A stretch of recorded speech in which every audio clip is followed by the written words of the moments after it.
Okay, perfect. So we just want to make sure they all get a good angle of whoever's talking. Yeah. Yeah. All right. So you have like those 3 chairs we can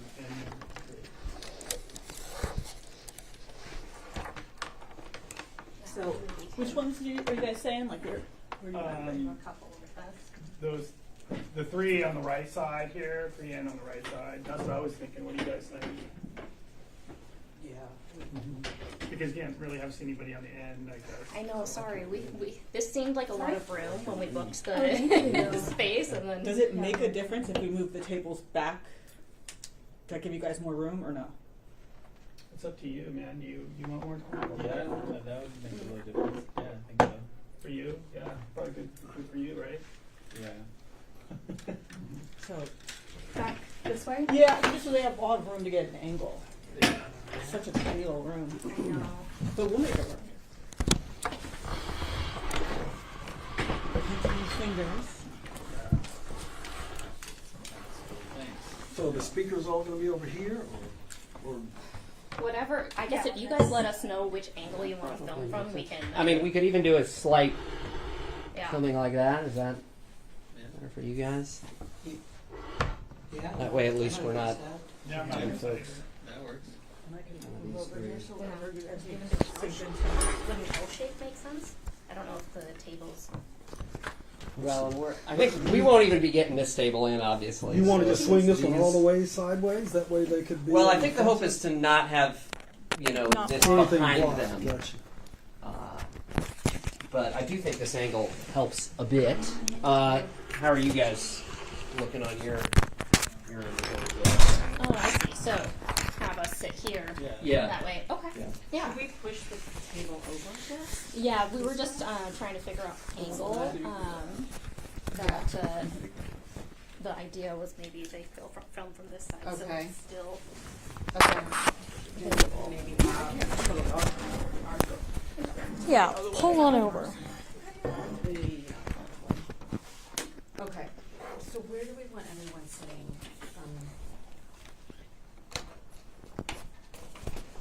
Douglas can be like over there.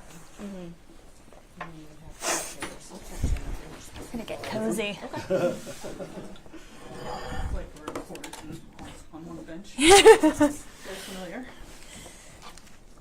Is that yours? Douglas's. Oh.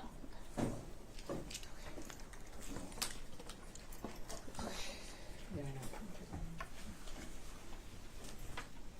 I see y'all found our baby doll. Yeah.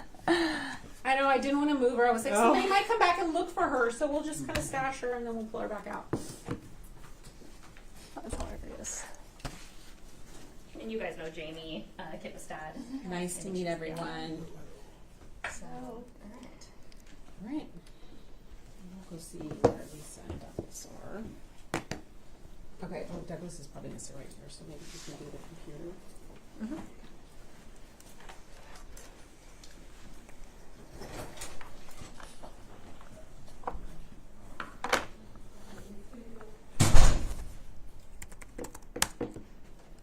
I just talked to Libby this morning.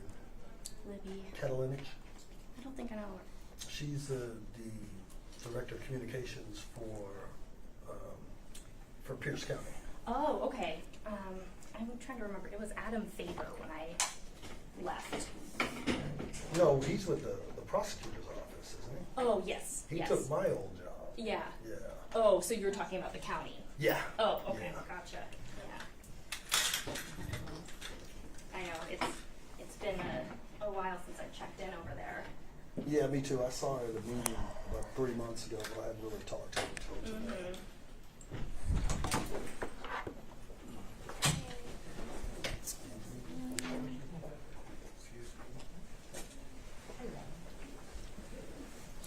All right, so we're thinking that class folks can Squeeze in, yeah. squeeze over here. And then should we put Lisa in the middle of that? Yeah, that's good. This is yours.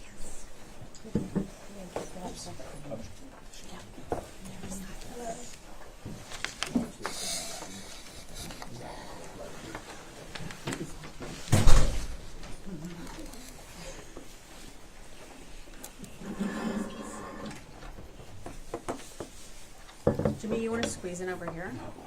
Yes, come on, Jimmy. I don't. I want to stand in the corner. Okay. Did anyone get Lisa? She was coming. Douglas, you sit out there, yeah. We got to fit Douglas in here. Yeah. Will Douglas probably sit right there by the computer? And just a heads up to our speakers, we Yes. will catch your papers rustling with Okay. those mics if Okay. they're being moved. What should we do about that? Just try not to be moving the papers Got it. while you're delivering the message. Gotcha. Okay.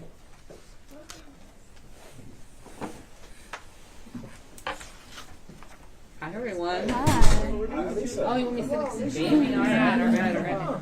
What's up, Douglas? Hey, how are you? So is it these mics? Yeah. Good to see you. Yeah.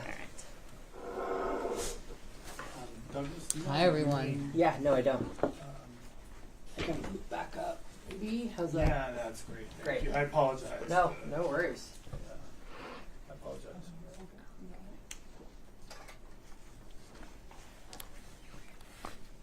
Like no pressure or anything.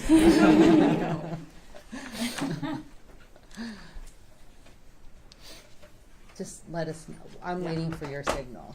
So you guys have the hard work and I'm gonna get my recorder going too. yeah. We're good. Everybody good?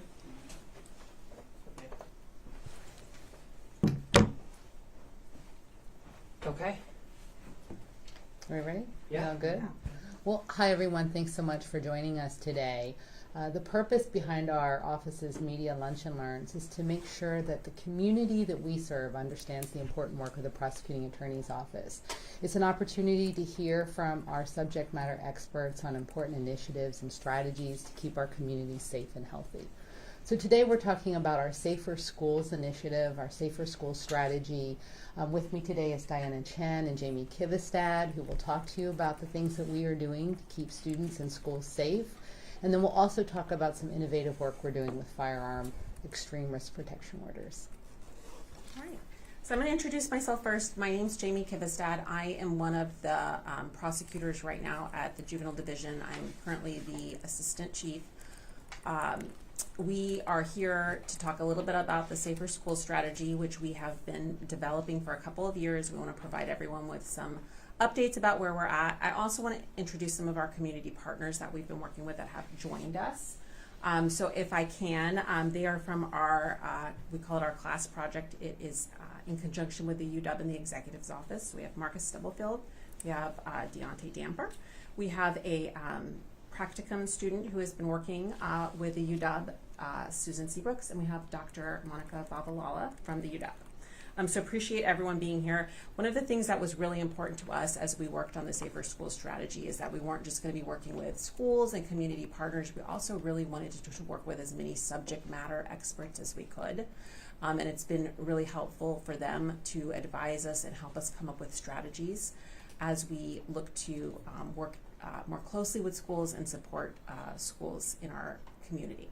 So I'll let Diana introduce herself.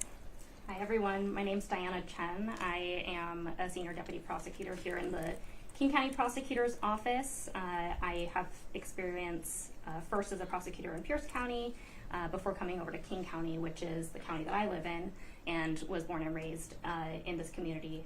And I've handled cases ranging from misdemeanor crimes to child abuse and sexual assault crimes, and then I landed here in the Juvenile Division where I'm leading up the Safer School strategies now and working closely with school districts and school leaders to see how we can improve juvenile crime and school safety in our community's school buildings. I'm also a member of the Strategic Plan Stakeholder Advisory Task Force for the Seattle Public Schools because I'm a parent of a young child in Seattle Public Schools, and so this is a subject matter that's very near and dear to me. Thank you. All right, so a little bit about our approach. We recognize that in King County, we have a number of school districts. A lot of the districts vary in the way they are structured, and what their safety teams look like, in their size, and how they communicate within their district. One of the most fundamental things that we first did when we were structuring this strategy was we made sure that we knew who the safety contact was in each of the districts for the district office. We communicated with them, and we made sure that when we had notifications, when we had emergent situations, we knew how to reach them and they knew how to reach us. So a little bit more about working with our schools.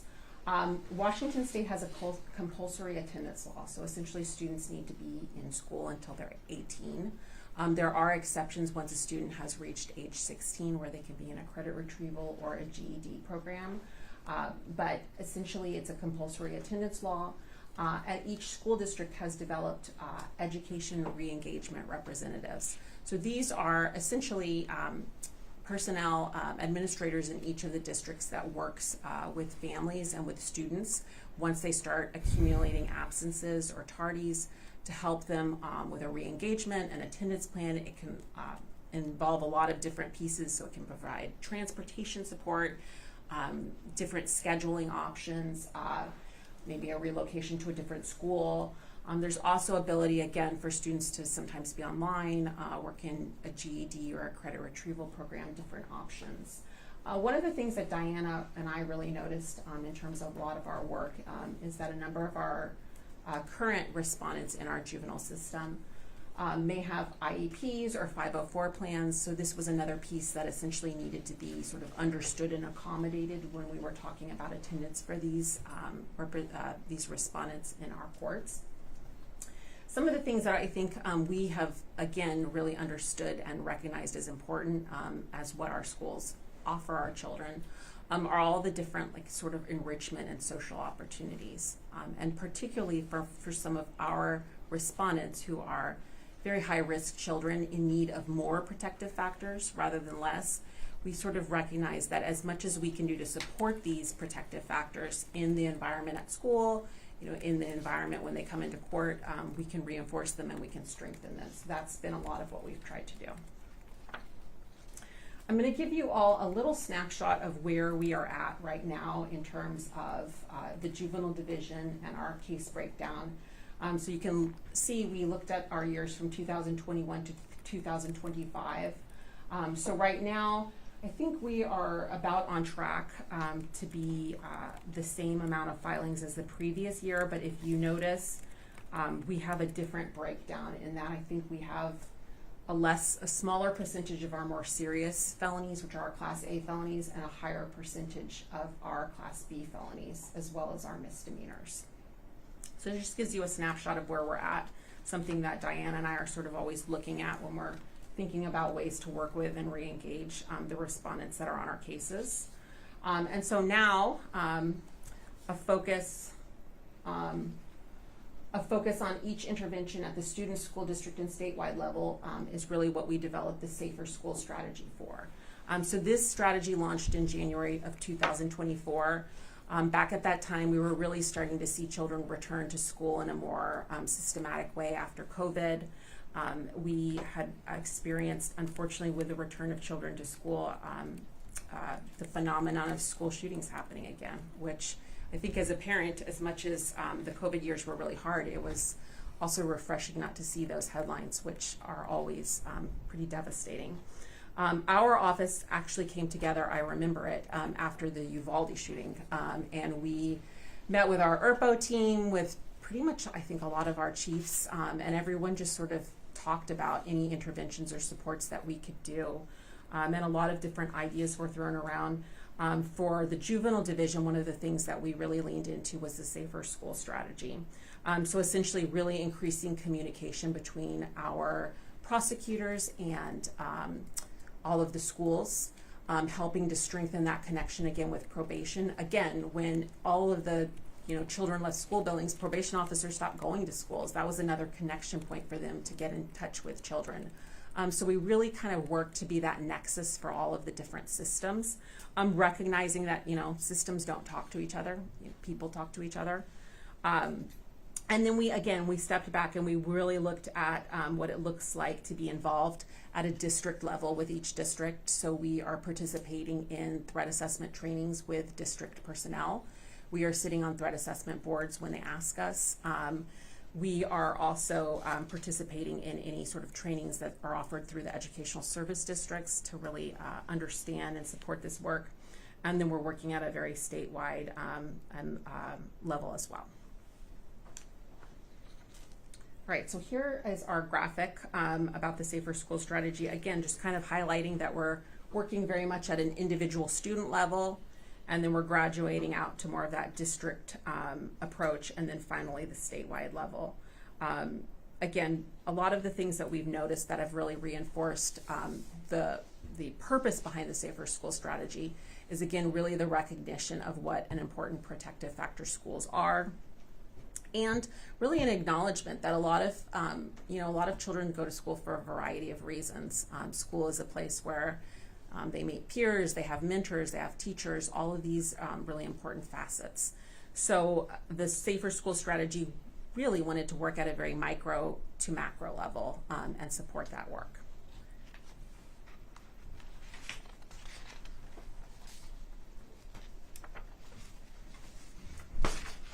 So I want to give an overview of what type of cases we're typically seeing in juvenile court. They could be anything from possession of dangerous weapons at school, possession of firearms, especially is a recurring charge that we're seeing in juvenile court. Many of our juveniles are charged with robberies, either with a weapon or without a weapon, some sort of stolen vehicle crimes, often including attempt to eludes and very dangerous, serious driving.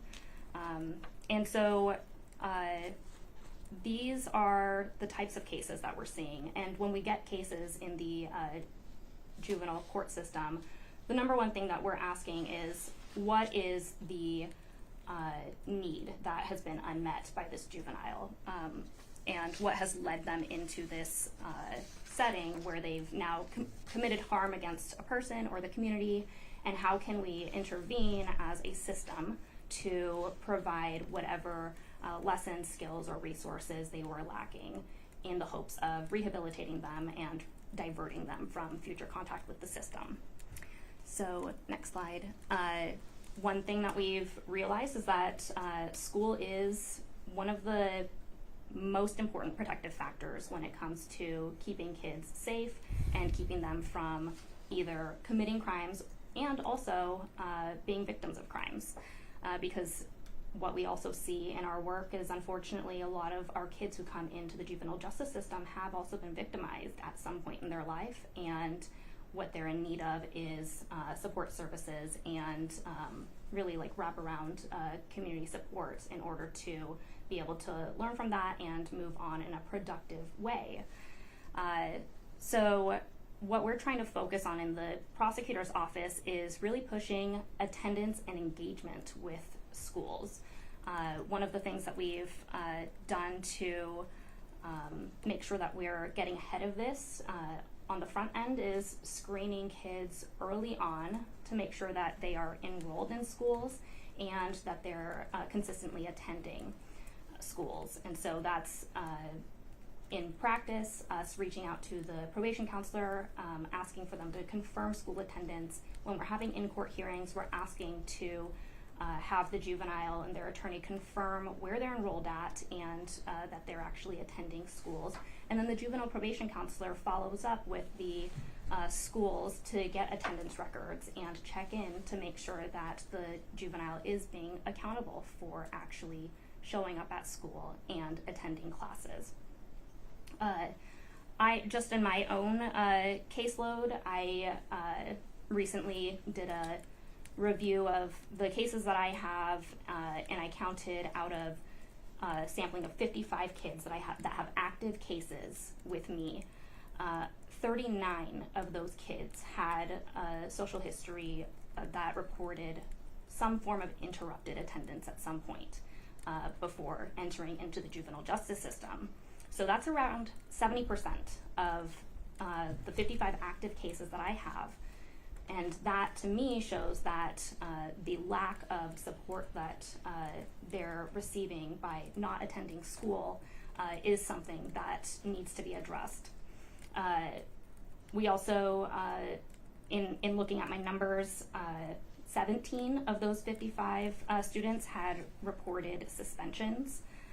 So that's about 30% of these kids have actually had formal school discipline against them. And from those 55 kids, 11 of them reported having IEP plans, individualized education plans. So that's about 20% of those 55 active cases.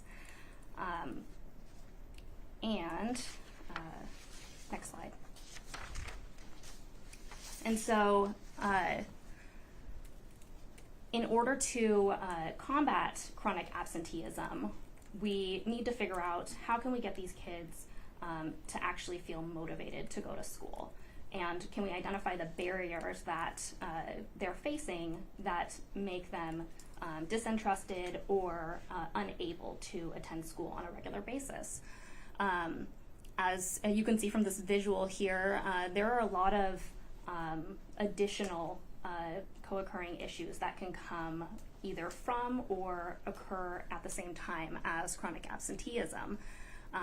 One of the other things that we're doing in juvenile court is trying to screen kids early on for behavioral health or substance use needs.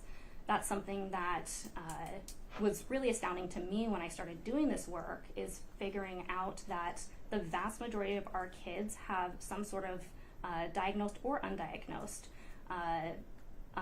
behavioral health disability or substance use disability. And a lot of them are just not receiving in the community the support that they really need and deserve. So we're screening that on a lot earlier than we have in the past. The approach in the past to juvenile justice has been having the case referred, go through the criminal court system, and we only impose conditions after an adjudication has been dealt, meaning that the juvenile has been found guilty of the crime. And it's not compulsory when the case is still pending, but we're availing these kids of services much earlier on and really pushing that community connection and community support at a much earlier stage than we as prosecutors have in the past. And so, as we'll talk about a little bit later, we're starting to see a little bit of a different approach to how we are responding to juvenile crimes and actually treating the root causes of what brings them to the doorstep of the juvenile justice system. So this is some school absence data from OSPI, which I think is pretty helpful. Shows the last reported school year, which 2023 to 2024. Washington State in the previous school year, 2022 to 2023, we ranked 9th nationally for chronic absenteeism. Approximately 30% of students missing more than 10% of school days. So that was about double the pre-pandemic rate and higher than the national average of about 25%. So for the 2023 to 2024 school year, chronic absenteeism in Washington decreased slightly to 27%, still higher than the 15% national average observed before the pandemic. So I think, what this data sort of shows me is that, again, we're starting to see more normalized school attendance, and I think also a recognition of how important it is. I think this idea of culture of attendance, reinforcing it with our children is starting to really, get leverage. There has been discussion at the legislature level about truancy. We currently have a BECA law, again, that requires compulsory attendance. I'm sure many people remember truancy courts of the past and a lot of the interventions that they did. Certainly, I think there's been a move to shift away from truancy petitions more to community engagement boards, to more early intervention supports. So again, we want to be reinforcing all of those efforts. We want to be working with the current King County BECA team, any community engagement board teams, and those re-engagement specialists to support all of those interventions. The next slide I have shows a little bit more about OSP data for 2023-2024, showing a breakdown by race and ethnicity, which I also think is helpful to see. So with all of this data in mind, next slide please. one of the things that we really wanted to do was dig a little bit deeper into the data and understand what it showed us in terms of prevention and intervention, qualitative and quantitative data. And I say that slide, I added that line to that slide because we read, anytime a child comes in and is booked into juvenile detention, we read their screening notes. And they're a pretty comprehensive social history for us. They tell us a lot about what is happening with the child, where they are living, what their current crisis is, and it tells us about their school. And I can tell you, anecdotally, that every time I read one of those notes, it never says this child, is flourishing in school, attending regularly and receiving great grades. It doesn't say that. Like, there's always something happening at school. And so reflecting on that, we decided, again, to really look at that nexus between serious crime and school enrollment so that we could understand these patterns. So if you go to the next slide, please. So this is some data we looked at from the previous school year. And we shared out this data in our last media lunch and learn. And we specifically shared out the table at the end with the unlawful possession of a firearm in the second degree. We looked at 57 youth, 53 of them were school aged. We looked at their enrollment, 91% were enrolled, 9% weren't enrolled, and then we saw 85% who had this pattern of interrupted enrollment. So at some point in time, they had been unenrolled, they had stopped attending regularly, they had this pattern of interrupted enrollment. We also looked at more serious crimes, but I think one of the challenges for us was the recognition that with those serious crimes likely comes longer stays in detention or JR. So it was harder for us to really kind of understand that nexus between whether or not the school disengagement was really affecting these children committing crimes involving felonies. That being said, if you could go to the next slide, Douglas. So this is the slide that this is our recent slide from our youth this year, or from January to July of 2024, so our most recent school year. Actually,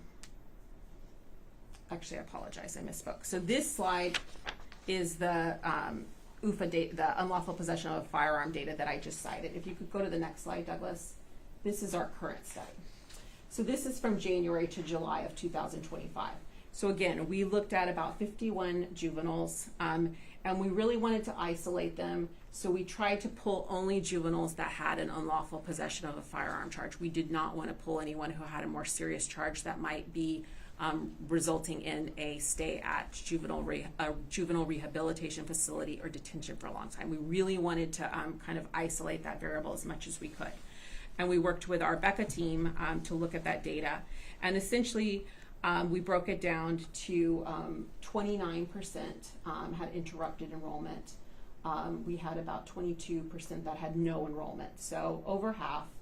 We had 49% that were enrolled and their attendance were unknown. So we suspected that they also had interrupted enrollment. We just didn't have the data because of different school districts and the current CEDARS database to really dive into that. But it still showed us that a significant proportion, over 50% of those kids, again, just weren't in school. So kind of, again, reinforced to us that this was a protective factor that we really wanted to support as much as possible in terms of an intervention. And again, we wanted to do that as early as possible. So I talked a little bit already about the individual interventions that we're doing at the prosecuting level for juveniles who come into the juvenile justice system. And the slide on the TV shows generally the various things that are at play once an arraignment occurs. We're doing things like school safety planning and threat assessment, determining what conditions of release a juvenile should be placed on, if any, based on the crime, the circumstances, the facts of the case, and their prior history. So that could be anything from secure detention here at the CCFJC, an alternative to secure detention by electronic home monitoring, which essentially limits the juvenile to being within a specific geographic range during certain times of the day. And that alternative to secure detention does allow for them to still attend their assigned school during the proper school hours. One other thing about juvenile detention is there is a school facility here in the CCFJC, so the students who are in secure detention currently are receiving educational instruction on a daily basis. And then it could also be that based on their lack of criminal history, they are released without electronic home monitoring, but on conditions. And these conditions apply for all kids, regardless of whether they're released on EHM or without EHM. And that, first and foremost, is that they attend school and have no unexcused absences or tardies, that they're following home rules and living in an approved residence, approved by their guardian and by their juvenile probation counselor, and then maintaining law-abiding behavior. For weapons charges, that could would also include a prohibition from possessing weapons and guns, or for driving charges, a prohibition from driving a motor vehicle. And then what I mentioned previously, outside of court, we are working with the juvenile probation counselors and defense attorneys to come up with a plan of how to proceed on the individual case. So there are certain things that we're tracking, such as school enrollment and the results of any evaluations if a juvenile consents to doing it during the pretrial stage, and then connecting them with community resources in order to receive treatment in the community.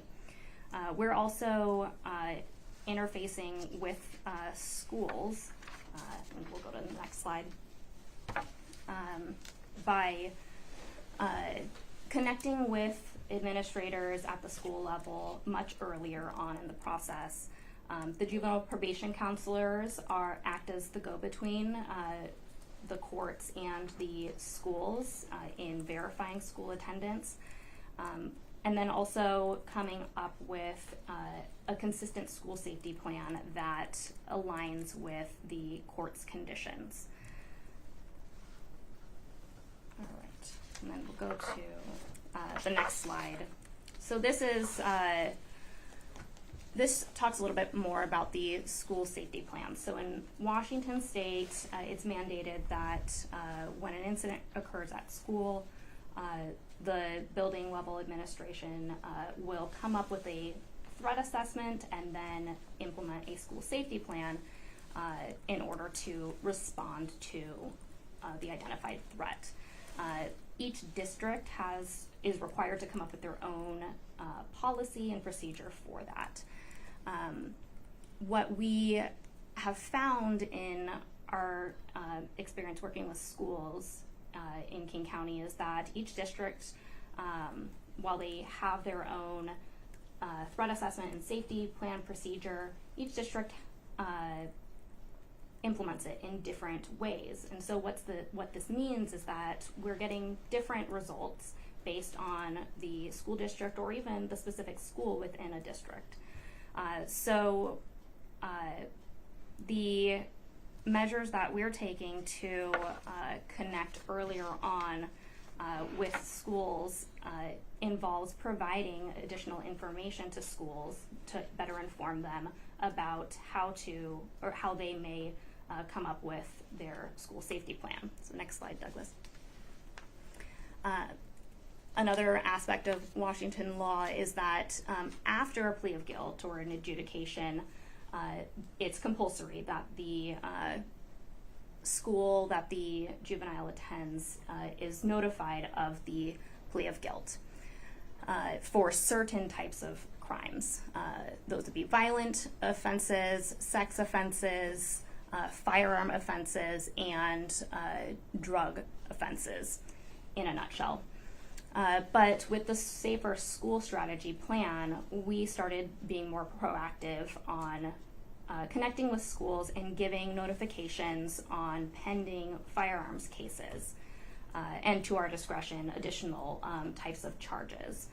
But this means that even if an incident occurs outside of school grounds, we are notifying schools of the fact that one of their students has been charged with a firearm-related offense, so that they're aware of the threat and able to come up with appropriate interventions at the school level to make sure that their school community is safe, that the individual juvenile is safe, and that they can implement strategies for positive behavior intervention.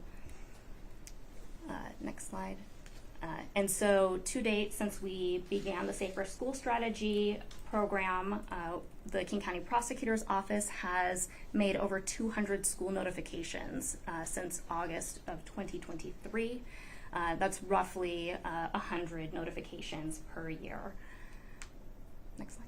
And this is felony firearm cases. Oh, yes, pending. thank you. Pending felony firearm cases, if a school contacts us about an incident that happened at school, say a serious assault, and they would like to see a copy of the charging conditions or the conditions of release and the charging documents, we send those as well. But primarily, we send them out when it's a child with a firearm committing a felony out in the community. Again, for us, it seems, I don't know how you could make a comprehensive safety plan if you didn't understand what was happening with that child. And sometimes the information has, somewhat mundane, like, who were the other kids they were with? Did this happen at 2 a.m.? Like, it informs a lot in terms of what a safety plan can look like. Is there, oversight at home? What's happening? Is this child involved with other high-risk individuals? So again, we're really asking schools to take a look at that information, using it in a very holistic way to scoop that child back up, right? Don't push them out. That's not what we want. We want you to bring them back into the fold and help us figure out how to re-engage them and correct their behavior. For us, it's really important to be doing that. We recognize that, a child may be committed to a stay at a JR facility, at a juvenile rehabilitation facility, but they are always going to return to our community. And so again, as much as we can avoid that, as much as we can stabilize them in the community, we're going to have better outcomes. And I can say that, I really can say that I speak from that perspective. As a prosecutor and as a former public defender, I worked for 2 rotations in juvenile court as a public defender for about 15 years. So, and I've sat by the kids, I've talked to their parents, I've heard it from both sides. So it really, again, reinforced to me that as much can be done to support interventions in the community. That is what we need to do. Another aspect that we added to the Safer School Strategy and have really developed recently is our Extreme Risk Protection Order pilot project. And Leesa has really helped in formulating this. The ERPO is a civil tool, and we have kind of used it as a way to engage families that are concerned about children involving with firearms. It allows us to coordinate with law enforcement, allows us to intervene, find out if there are weapons in the home, limit that access to weapons, and again, have some oversight with possible behavioral health interventions.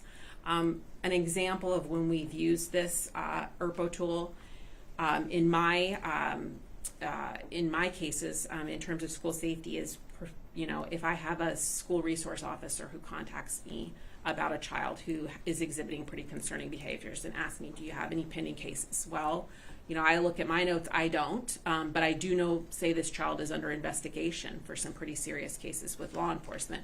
I have said to the SRO, the school resource officer, can I connect you with my ERPO team, with my ERPO DPAs to find out if that's a tool you want to pursue? Because right now, I don't have a case, and it sounds like you're pretty worried about what this child is doing in the community and what they might bring into the school district. So it's been pretty effective. Our ERPO team is very experienced, very seasoned, very timely, so they have been really great to work with. There are a number of school cases that I can recall from my memory where I was very appreciative to work with them and where the school districts were as well. With this specific pilot project, we've really worked on looking at individual cases that, again, involved a juvenile with a firearm and determining if it's appropriate to seek an ERPO. And then letting that team follow up where needed. So that has been an additional piece that we have developed in terms of our Safer School Strategy. And then the other update that I'm really excited to talk about. Again, we've had more district and statewide interventions. Douglas, next slide. One of the district interventions that we really worked on with our partners is our collaborative leadership addressing school safety. Our team is here. This is a tool that we have tested with a number of, I believe, about 7 school districts, and had workshops hosted by the executive's office where we have brought school districts in. We have had teams within these districts, so essentially you could have like a principal, you could have the district head of security, you could have a teacher, so kind of the whole gamut, a counselor of what that safety team would look like, and we offered them an opportunity to sort of audit their school safety plans with a pretty comprehensive framework to understand what's missing and what's not. So essentially it's kind of like a prioritization grid where you look at your school safety plan, you look at your resources, and then you find gaps and figure out how to prioritize filling those gaps. I, from my perspective, have found it incredibly helpful because, again, I have worked with a lot of different districts, and I think oftentimes you get directives from the state about what a model threat assessment will look like based on the law, but to implement that and to implement that with fidelity is very difficult. And it's also difficult for schools. I mean, again, we have to look at the audience of what a school was ultimately designed to be. It was not designed to be a threat assessment center. That was never supposed to be the purpose of a school. And as you know, we've seen the new challenges with schools and school safety. That's had to be a real area that they have had to develop. So to have a tool like this, which we are hoping to have available on a website, the toolkit will be available on a website through the executive's office pretty soon, is something that we want to offer to all of our school districts. And again, I invited the team here because it has very much been a collaborative effort. Susan really kind of envisioned this model, and then we have just really had a team supporting it. Just because there was a recognition that this wasn't, you know, people needed this. This wasn't something that was available. There wasn't a way for them to understand what they had and what they didn't have and how to improve it in a real meaningful, smart, you know, time-sensitive way. So again, this is a tool we're really excited to share. We asked the team to come in case anyone had any questions. We are hoping to see more schools engage and understand how to use this tool, and again, kind of support them in their safety planning with it. Does anyone need to add anything else? No. Okay, perfect. So again, I want to open it up to questions, see if anyone has any questions that we can answer. You know, the thing I really like about our Safer School strategy is it's something that recognizes that resources are limited. Everyone has limited resources, limited time. It's something that we carved out into our practice because Leesa recognized how important it was. And it's something that Diana and I are pretty passionate about. We really think that it can, you know, it can change the composition of what juvenile court looks like for us. We think it can change the amount of kids that are coming into our system. Whenever anyone asks me, hey Jeannie, how do you solve juvenile gun violence? I just say, make sure the kids are going to school, right, Marcus? I mean, it's pretty simple in a way.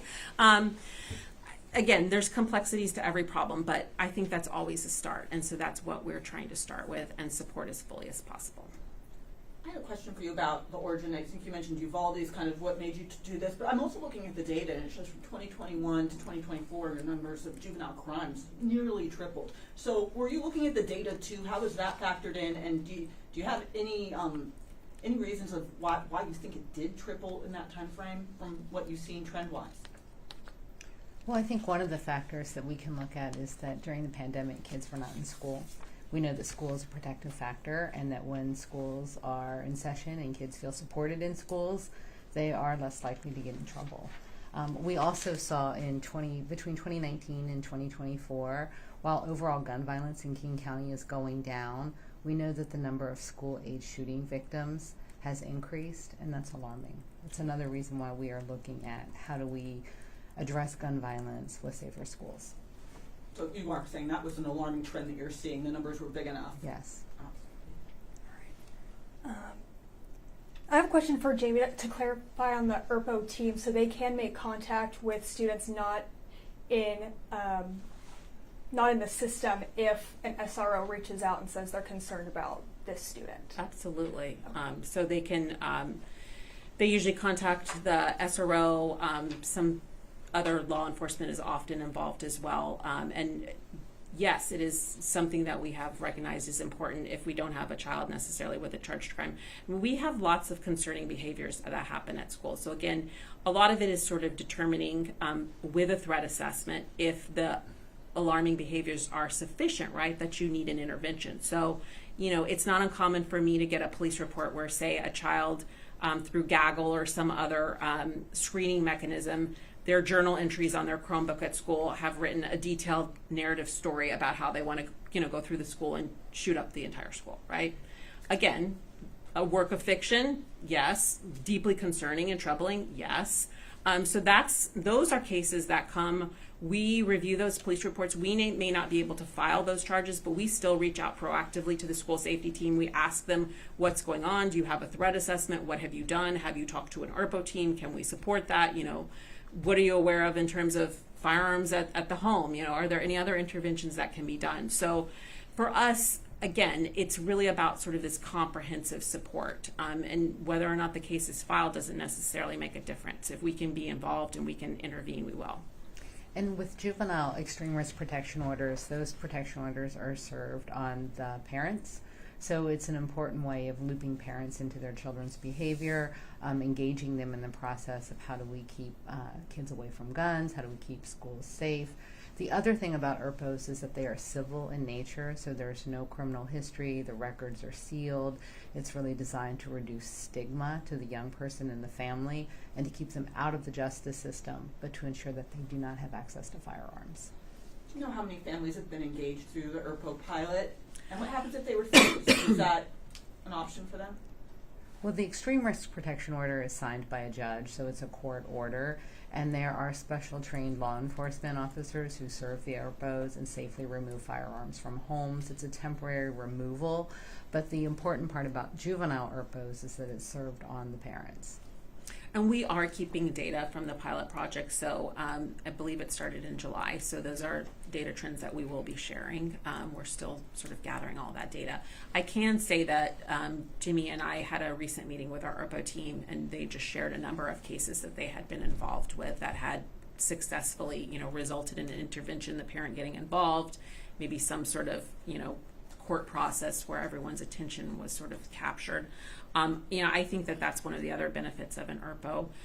School threat assessment really needs a parent to be involved in order for it to be successful. You don't always, you know, some parents are very involved, other parents aren't. You don't always have the same level of parent engagement. So again, if this is a tool that can kind of bring that family in and alert them to the severity and emergency of the situation, it can be very helpful. In a non-punitive way. Mm-hmm. Right.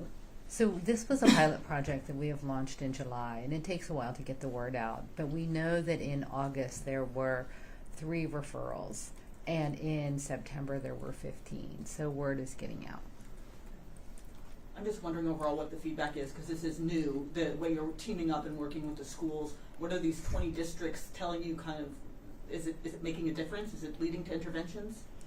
I mean, we've had really positive feedbacks from our school districts. Again, we now regularly receive emails where a school may say, hey, we have concerns about this student. You know, are they, you know, do they have pending cases? Yes, here's their probation officer. We're able to sort of connect everyone. Again, if there are safety plans that need to be reinforced as a court-ordered condition, right, then it's not just a voluntary safety plan at school, then it's a court-ordered condition. We're able to do that, so we can share those pieces of information as well. We've received pretty good feedback. Diana is going to be presenting at a training for Seattle School District. We have some upcoming meetings scheduled with district SROs, and we are sitting on threat assessment boards for another district. Diana will be attending the Lake Washington School District threat assessment training. So frankly, I think they've been really appreciative and grateful. And similarly, we have felt the same way. We really want, again, the systems sort of to be connecting and supporting each other. This is also a request that we have made as part of our King County Prosecuting Attorney's Office budget submittal. So we have asked for additional resources to continue this juvenile ERPO work. We have sought resources for 1 investigator threats assessment person, 2 law enforcement officers through the King County Sheriff's Office, and 1 deputy prosecuting attorney, because we have to have an attorney in court. Since you guys are really focusing on, you know, potentially preventing a tragedy or keeping kids from reoffending, which is really hard to measure if that work is being done, how do you measure the success of this program, and what do you see as the biggest barriers moving forward? One of the big barriers is resources. I have 2 ERPO deputies. So far, they have worked on 106 mostly adult petitions. This is something that we are doing, but we are not resourced to do the work necessary to protect every single school district in King County. That's why we have sought additional resources from the King County Executive and the King County Council. That's one challenge. I think one of the ways that we measure success is engagement. Do we have schools engaging with the prosecuting attorney's office? Do we have schools sharing information with us and with law enforcement? Do we have schools sharing information with families? Do we see families engaging in the lives of their young ones to ensure that guns are being removed from the homes? Are we seeing that there are fewer referrals of young people carrying firearms in our community? Those are all the types of markers that we'll be tracking in our community. And 200 notifications the past 2 school years for pending felony firearms cases, is that still an alarming number to you? Is there I think all of the numbers are alarming. I think we know that when juveniles have access to firearms, when juveniles are carrying firearms, it's a dangerous situation. We know that they are impulsive. We know that they are highly susceptible to peer pressure. We know that the behavior in and of itself is dangerous. If you're carrying a firearm, you're also more likely to become a victim of firearm violence. All of those trends are alarming.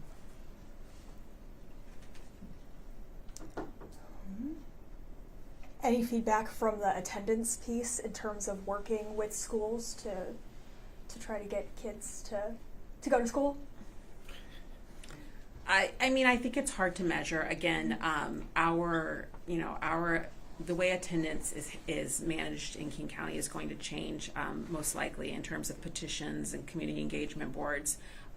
We can only really, Diana and I can only really control what happens in court. But one of the things that we were just talking about it before we came in here. We were like, at every arraignment, we need to say, are you in school? And if so, why not? And that's something we've messaged to our team. Again, it's just like, if you're going to ask me about conditions of release for a juvenile, are they in school, right? And if they're not, why aren't they, and what can we do to support it? So I think that we have communicated the urgency to our team.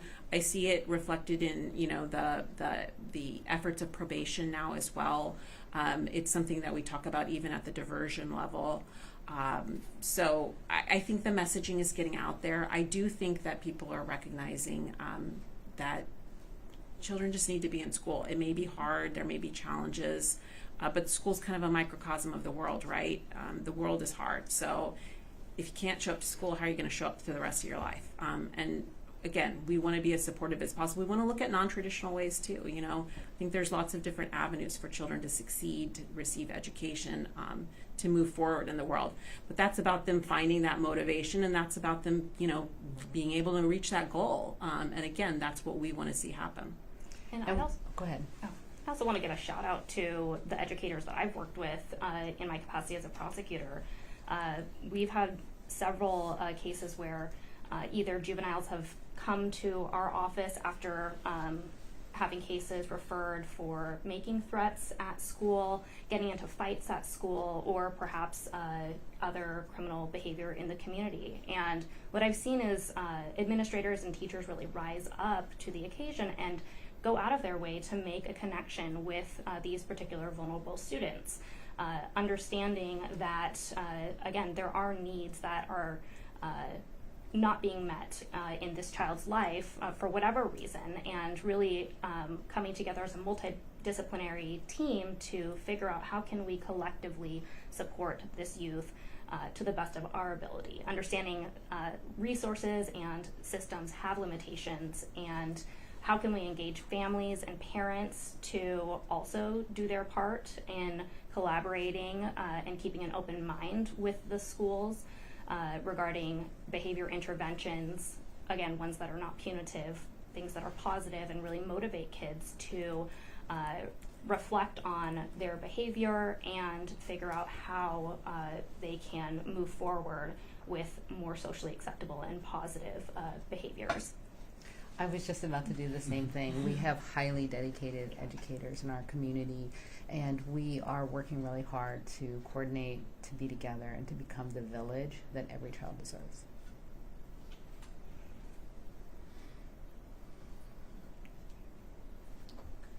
Thank you so Thank much. you. Really Thank you, everyone, Thank for you coming. so much. Thank you. Thank you, team. I know. Thank you. Thank you. Thank you. This was great. Oh yeah, yeah, for sure. We need for sure. actually, yeah, we should get a We need a picture team with